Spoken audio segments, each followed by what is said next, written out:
Well, I'm honored to be able to introduce and share some thoughts about my friend, MaryEve Corrigan.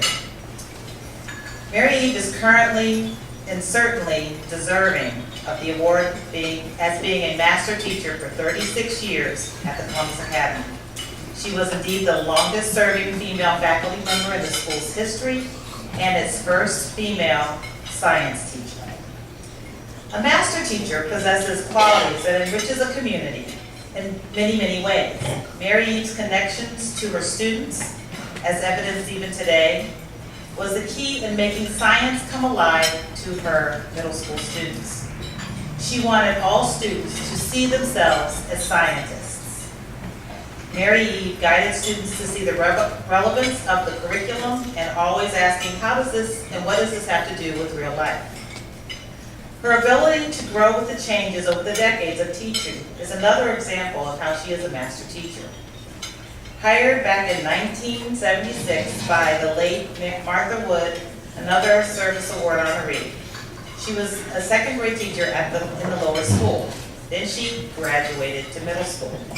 And she was a middle school science teacher who designed a new state-of-the-art science classroom, introduced the science garden, and developed an outstanding curriculum, allowing students to soar through rocket launches, John Glenn visits, and Toshiba innovation recognition of students. MaryEve's ability to adapt and change in positive ways and be a leader in our Columbus Academy community set the bar for excellence for all of us.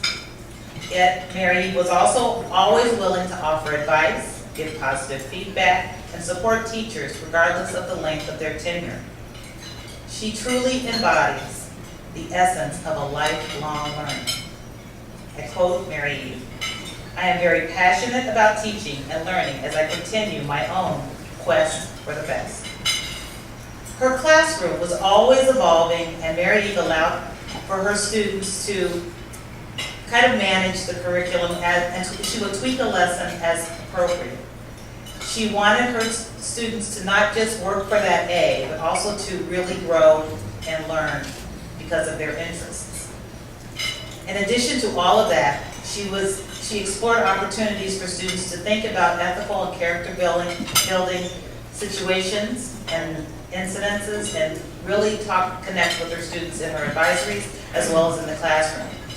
And also, she wanted her students to think globally and from multiple perspectives. In addition to all of this in the classroom, MaryEve's commitment to equity and justice could be found in the classroom and advisory discussions, but also in her leadership in leading an after-school 3-hour seminar with teachers and faculty and staff. She did this for over a decade and oftentimes brought in students and parents to continue those discussions around a range of diverse topics and perspectives. MaryEve has left an valuable impression on hundreds of students, parents, teachers, and administrators connected to the Columbus Academy and beyond.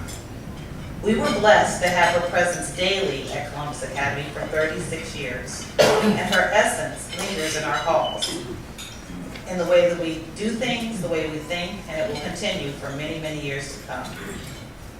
When she retired, I asked the faculty for how they could describe, and I had a 13-minute presentation around that. But one of the things that kind of stands out in 6 words, the description was, everlasting footprints cemented through Academy's hallways. The plaque outside the last room where she was for many years, science room, states that MaryEve, a lifelong learner and exceptional teacher who cared always for her students, her colleagues, and her craft. MaryEve Corrigan has lived a life of service to many communities, and she is more than deserving of this award. Thank you so very, very much. And I was afraid that you might not recognize me without my ignorance, so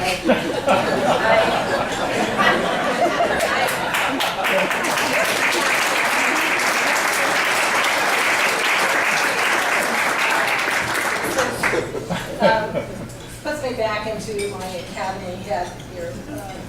So, first of all, it's so amazing to see so many of you here that I've taught over the years. And one very special person, Margaret O'Daniel brought me to the Academy. So Margaret, could I thank you?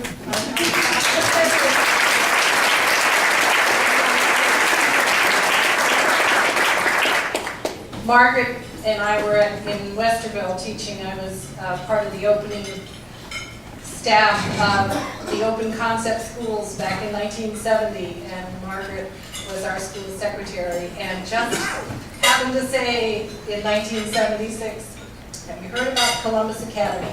And the rest is history. So thank you, Margaret, so much. Thank you. Also to Eric and Jen and Development Office for all of your work in doing this lovely occasion, which I enjoy often during the years.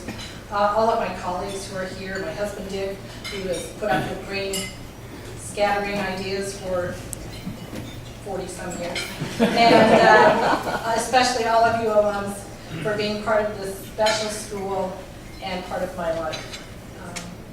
I find it really exciting to share this day with Ted Coons and Lynn and Margaret here because our paths through the Academy during the same time frame, from Teddy in lower school all the way up now through Margaret and Blythe with her wonderful singing. Ms. Soderberg, welcome to Columbus Academy. I believe that you'll find that Academy is an extended family with generations and traditions and commitment to the future. I feel sort of like a grandmother teacher since I was able to teach 2 generations of students during my time at Academy.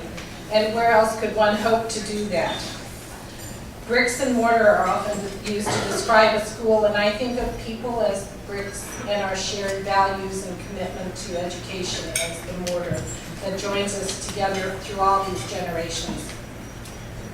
And alums, I am so honored that you chose to look back to your lower school and middle school years in awarding this honor to me, because those years tend to be the ones that are part of a memory, but as soon as you move to upper school and university and your lives continue, they fade farther and farther into the back.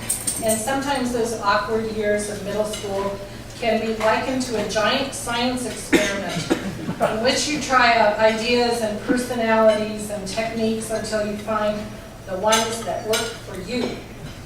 And so I include in this honor all the colleagues who are here who celebrate with me and celebrate you, because education is not just one person. It's a team effort with students and faculty and parents. So please join me in thanking all of my colleagues who are here today.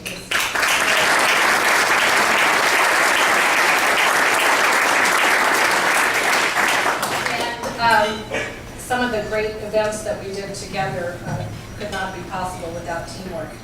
So for 2nd and 3rd grade years, from 1976 until 1988, I know there are some 2nd and 3rd graders here, so could you just raise your hands and stand up and wave? I know I see some here. Great, yes, I see a lot. Yes, thank you so much. Because this is the very oldest artifact, and I did not bring a lot of show and tell. I know Larry Booth brought 2 bananas. I have my book bag, but I didn't fill it out. But this is the warm fuzzy bag that we started with warm fuzzies to remind us to turn cold pricklies into warm fuzzies, and always to remember the special non-academic parts of our lives. We started science early. We took daily surveys of our favorite soup or favorite music or favorite time of year, favorite time of day, and I would always publish those in a little book that we would get at the end of 2nd and 3rd grade years. Special person days, reading mileage. I remember students agreeing with their families to read a certain number of miles. They received a mile for every page that you read. And I think the farthest trip that a family agreed to was Yugoslavia. So reading was a great part of the Mighty Men of 2D and 3D. We paid for spelling words, we built lean-tos out in the woods, and spent a lot of time in our little camouflaged hideouts in the woods. And then, fortunately, I was able to move up to middle school science. But it did take some risk-taking because I had to fight against being pigeonholed into being just the lower school teacher and make that commitment to say, I will have to leave academy to teach science because science is my passion. And I was very fortunate that academy said, we'll let you move to middle school. So Dick Price shared his classroom with me. We became great friends. He said he had the Greyhound bus station in the front and I had Sesame Street in the back. And I wish Dick were here today. I know and he and Jean are out east, but we do stay in contact with each other. So those of you from middle school years, I hope you remember soda pop recipes. And when soda pop was not a bad word.